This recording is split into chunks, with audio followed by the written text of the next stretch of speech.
Liam had spent his life enduring violence at home, but his survival instincts shaped him into someone much stronger than anyone could imagine. When he transfers to the infamous Ridgewood Academy, a school ruled by cruel traditions and merciless bullies, Liam is ready to rewrite the rules. The school bullies have no idea that the quiet new kid is more than they bargained for, a fighter determined to bring justice. Liam's life at home was a never-ending cycle of fear and anger. His stepfather, a man with a short temper and outdated views on discipline, ruled the house like a tyrant. Every minor mistake was treated like a crime. One evening, during dinner, Liam accidentally knocked over a glass of water. The room fell silent as his stepfather's face darkened. Without saying a word, the man grabbed Liam's arm and dragged him to another room. The door slammed shut, and the sound of harsh words mixed with the occasional thud of fists could be heard by his mother in the kitchen. She stayed rooted to her spot, tears welling up in her eyes. After the so-called punishment, Liam returned to the table, his face red with humiliation. His stepfather extended a hand, forcing Liam to shake it in a mock display of forgiveness. His mother, though clearly pained, stayed silent, convincing herself that this tough love would help Liam grow stronger. But for Liam, each beating only fueled a growing storm of resentment. Lying awake in his room at night, he clenched his fists and swore to himself that one day he'd never let anyone treat him this way again. The frustration and anger Liam bottled up at home needed an outlet, and school became his battleground. It started small, snapping at classmates, pushing back when someone annoyed him. But soon, his reputation as a fighter began to grow. One afternoon in the hallway, a classmate accidentally bumped into Liam.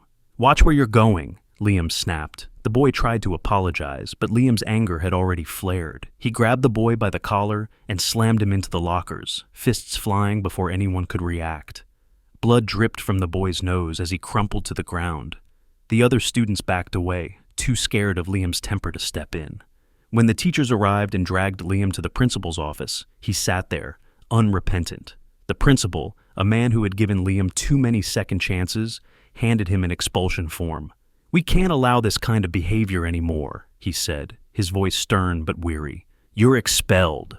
Liam didn't argue. He grabbed his bag and walked out, his anger bubbling beneath the surface.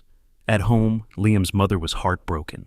She knew her son had potential, but his anger was consuming him. Determined to give him one last chance, she sold a valuable family heirloom to fund his education. She also called Victor, a family friend and lawyer, to help guide Liam.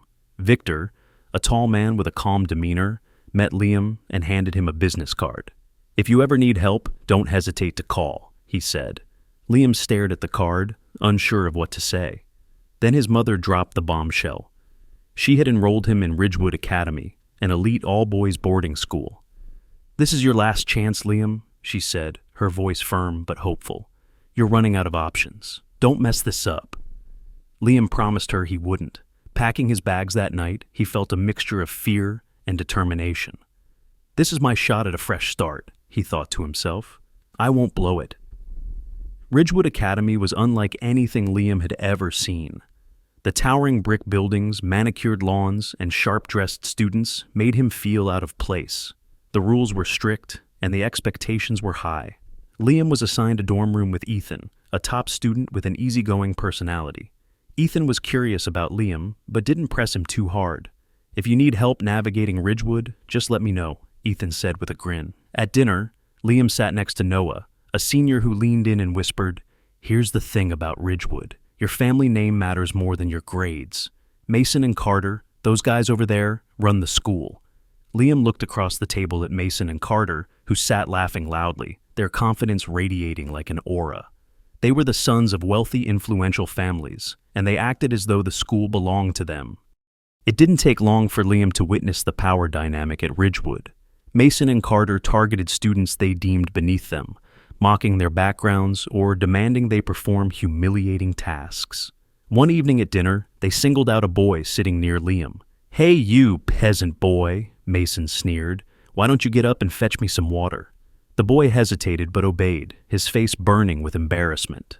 Liam watched, his fists clenching under the table. He hated bullies, especially those who abused their power. But he reminded himself of his mother's words and stayed quiet. For now. The next morning, Mason and Carter summoned Liam to their dorm room for an initiation ritual, a tradition for new students. They ordered him to clean their dirty shoes. Liam crossed his arms and said flatly, "No."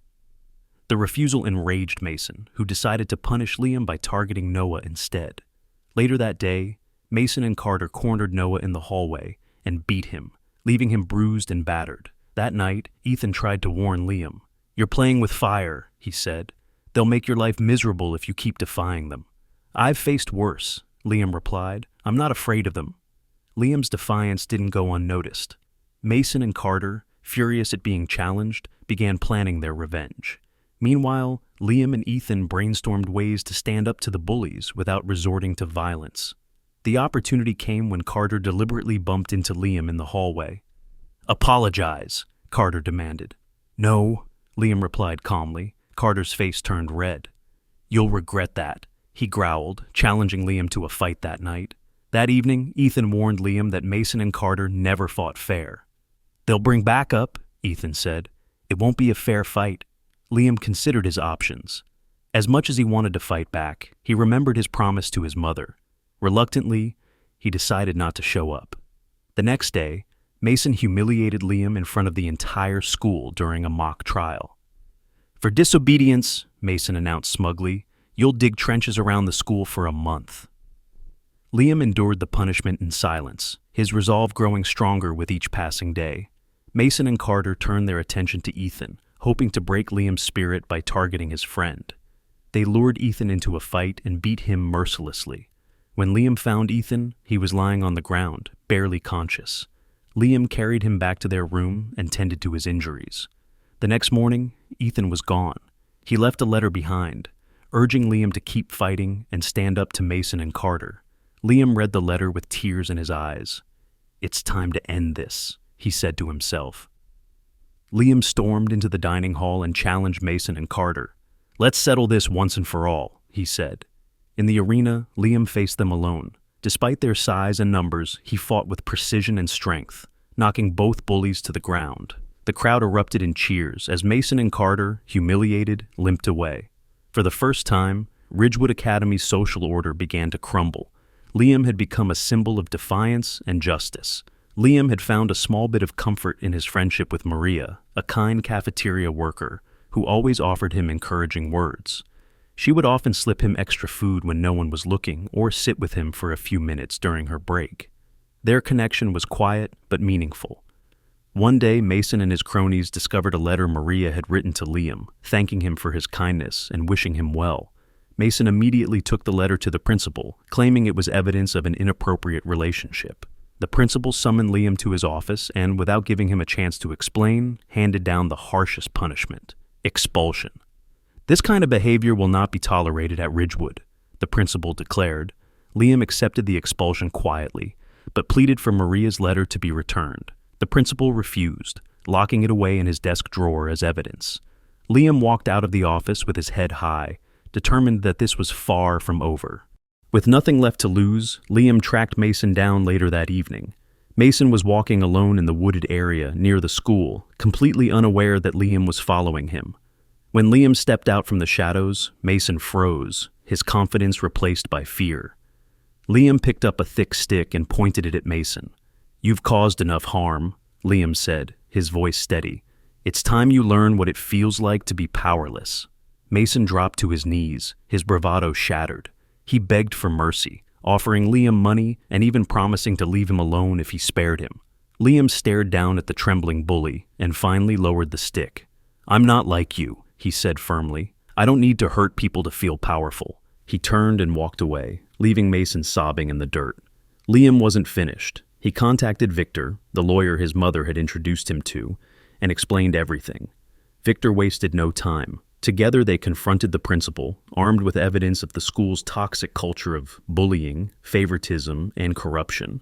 Victor laid out the facts, warning the principal that if changes weren't made, the school's reputation and funding would be at stake. The principal, visibly shaken, finally relented. He agreed to disband the student council led by Mason and Carter and promised to implement stricter rules to protect students. He also agreed to let Liam stay at Ridgewood. Liam didn't gloat. He simply said, "I just want what's fair." and left the office, his sense of justice intact. With Mason and Carter stripped of their power, the atmosphere at Ridgewood began to change. Liam focused on his studies and even found himself making new friends among the students who had once feared him. By the time graduation rolled around, Liam stood proud, knowing he had earned his place at the ceremony. His mother beamed with pride as she watched him receive his diploma.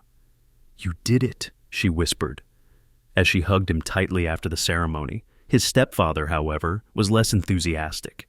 Back at home, he tried to reassert his dominance, criticizing Liam for his behavior at school. But this time, Liam didn't back down. When his stepfather raised his hand to strike him, Liam caught his wrist and said firmly, "This ends now. No more violence." His stepfather, startled by Liam's strength and conviction, left the house that evening and never returned. After graduation, Liam reconnected with Ethan, who was preparing to continue his studies abroad. The two met at a quiet cafe in town, reminiscing about their time at Ridgewood. "You changed everything," Ethan said. "I don't know how you had the courage to stand up to them, but you did it." Liam smiled, his heart lighter than it had been in years. "I just did what needed to be done," he replied.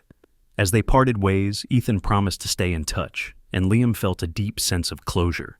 He had not only survived Ridgewood, but had emerged stronger, wiser, and more resilient. For the first time in his life, Liam looked to the future with hope, ready to face whatever challenges lay ahead.